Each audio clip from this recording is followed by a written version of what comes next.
used to be an adventurer like you. Then I took an arrow in the knee.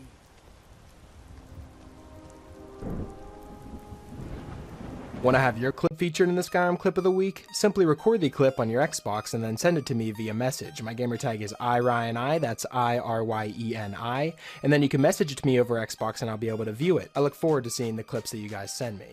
Now moving on to the video.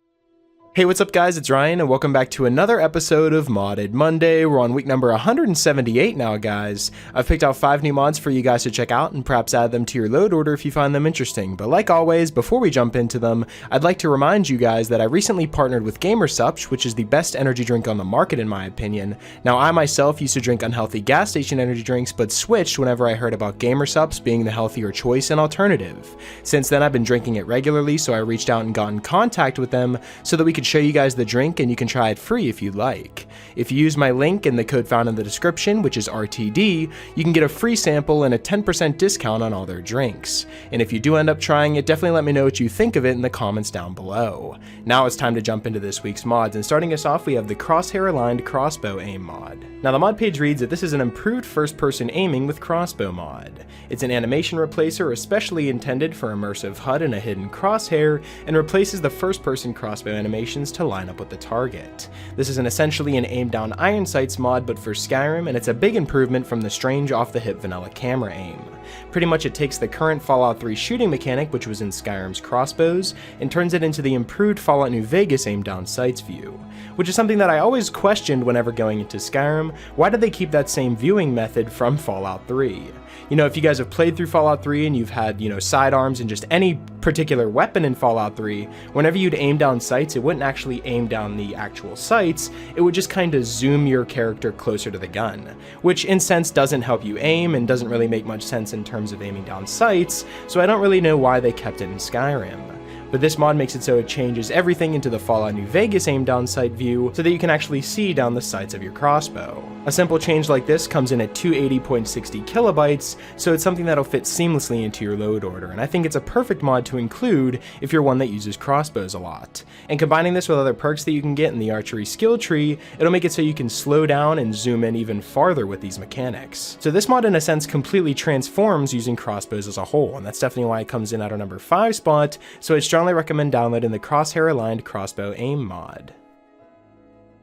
Coming in at our number 4 spot, we have the Lore Friendly Levels full version mod. Now there's other versions of this mod if you don't like the types of features that are included in the full version, so that you can pick and choose the different types of features that you'd like. But we're using the full version here, and this features no more leveling with the player. NPCs will now have a static level based on the combination of lore and magic. This completely transforms all the NPCs' health as well as their level and bonuses that they get, and all the other enemies that you find throughout Skyrim. Now there's also no more health offsets, which in the vanilla game of Skyrim, many NPCs had health offsets assigned to them, which were likely added in part to make certain NPCs seem stronger than their level, but often resulted in a spongy combat instead.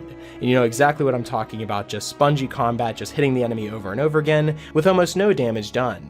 And because these NPC levels are now being manually assigned, these offsets are no longer needed. NPC strength is now determined by level and class, and not these hidden bonuses. Now this means that there's now balanced classes along with this mod as well, which means that certain classes favor one stat, whether it be health, stamina, or magicka, to an extreme, resulting in them lacking both of the other stats. They tried to standardize the weights assigned so that human characters are more consistent. This means that all the enemies that you encounter now have a predetermined class, and are not based on what level you are. These levels that are predetermined by the mod distinguish what type of enemy that you're going to fight. If the enemy is a warrior, from level 8 to 9 it'll be a low-end soldier and guard. If they spawn from level 10 to 14, they're an average soldier or guard. After that we have an above-average soldier from 15 to 20, and then from levels 21 to 25 they spawn as elite soldiers. If they spawn between 26 and 32, they're warrior level, and then they eventually move on to elite warrior level, hero level, and then legendary hero level. Now this is not based on your level at all, it's based on how they spawn into the world of Skyrim.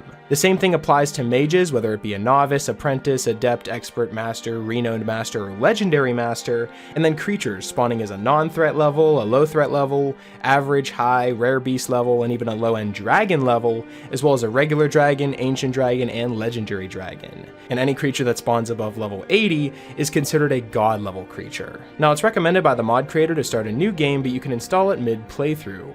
However, it will take time for loaded NPCs to reset so their new level is applied. So if you're looking to make your Skyrim a lot more difficult by predetermining all the levels of the enemies around you instead of having them correspond to your level, then the Lore Friendly Levels mod full version is definitely a mod worth checking out, and that's definitely why it's featured here at a number 4 spot, so I'd recommend downloading it and giving it a try for yourself.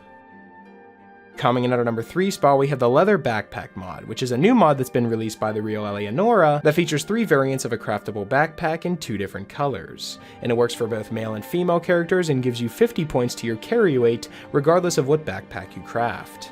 How to get this, you need the crafting book for it, and you can find it outside of the Drunken Huntsman on a barrel in Whiterun like I'm showing you right here, and there's also one in the Smithing Forge in Solitude. Once you have the book in your inventory, you can craft the backpacks at any forge. They simply just require leather strips and leather, and it just gives you 50 points of carry weight, which I think is a perfect balance for all the other backpack mods. You know, you have other backpack mods out there, such as Bandolier Bags and Pouches, which is an amazing mod, but I feel as though it takes a step too far into the carry weight bonus chart. You know, you have a character that has all of the different pouches around you, and you have almost 400 carry weight on a character that's level like 3 or 4. I think that kind of breaks the game and kind of breaks how you go through dungeons and actually, you know, make the decision on what type of armor you want to keep and what loot you want to keep whenever you go through dungeons and stuff like that. But with it being only a 50 point carry weight bonus in this leather backpack, I feel as though it's the most balanced in terms of having a backpack mod. You know, you don't want to break Skyrim in terms of their carry weight bonuses because that's kind of how the game was designed. It was designed to make you only have a certain amount of carry weight, and I feel as though a lot of backpack mods go way too far into the carry weight bonuses. But like I said, the leather backpack mod here is a perfect balance between not having too much carry weight and not having enough carry weight,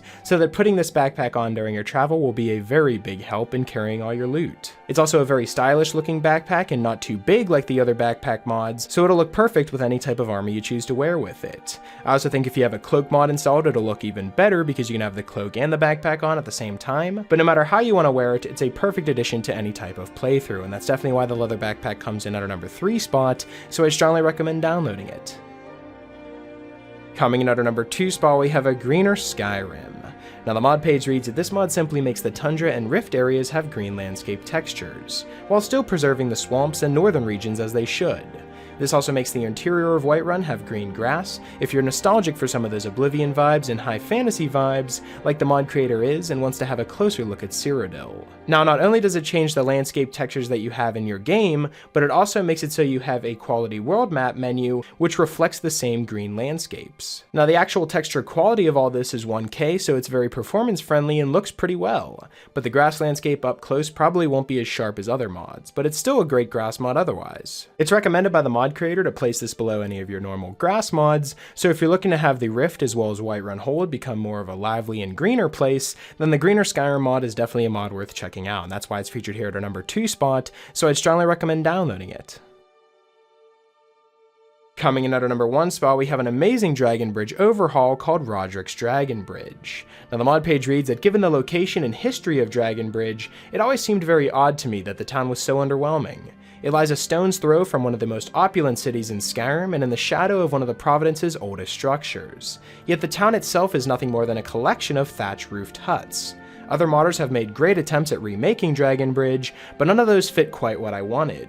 In my mind, Dragon Bridge is a wealthy hamlet by Skyrim standards, steeped in Hafingar's uniquely cosmopolitan variety of Nordic culture, yet still exhibiting a rustic flair.